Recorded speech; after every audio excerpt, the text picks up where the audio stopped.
ఇప్పుడు ఒక award function రోజు నవదీప్ అను అల్లు సురేష్ పొట్టోడు ఒకడు వచ్చాడు, అందం లేదు ఏం లేదు, వాడు స్టార్ అంట, వాడికి అవార్డు వచ్చింది అని చెప్పి సీరియస్ గా ఒక మాట అనగానే మీరు కూడా రియాక్ట్ అయ్యి ఏంటి అసలు ఆ స్టోరీ ఏంటి?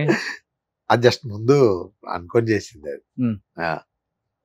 అదే ఇంకా లేకపోతే వాళ్ళు మన ఎందుకు అంటారు అంటే అనేటప్పుడు కొంచెం బాధ అనిపిస్తుంది కదా ఎంత అనుకొని చేసినా. పెద్దగా ఏమనిపించాలన్నా ఇప్పుడు అట్లాంటి మనం ఫస్ట్ హృదయకాలం సినిమా చేస్తామంటే ఇంక అంతకంటే సోషల్ నెట్వర్క్ మీడియాలో చాలా నెగిటివ్ కామెంట్స్ వచ్చినాయి కదా. ఇప్పుడు మనం ఎంచుకున్నది చాలా పెద్దది, ఇలాంటివన్నీ అవుతుంటాయి. దానికోసం అంటే మనం ఈ జర్నీ ఆగిపోద్ది. ఓకే, సో ఇది వేరే హీరోయిన్స్ వింటే నాతో సినిమా తీయరు.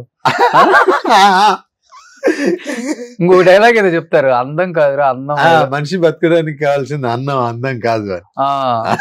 ఓకే, అందరు అక్కడే ఉన్నారు. చిరంజీవి గారు అసలు తర్వాత నేను చూసేప్పుడు నాకు భయం వేసింది.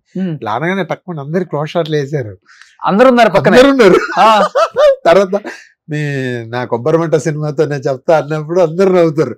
ఓకే,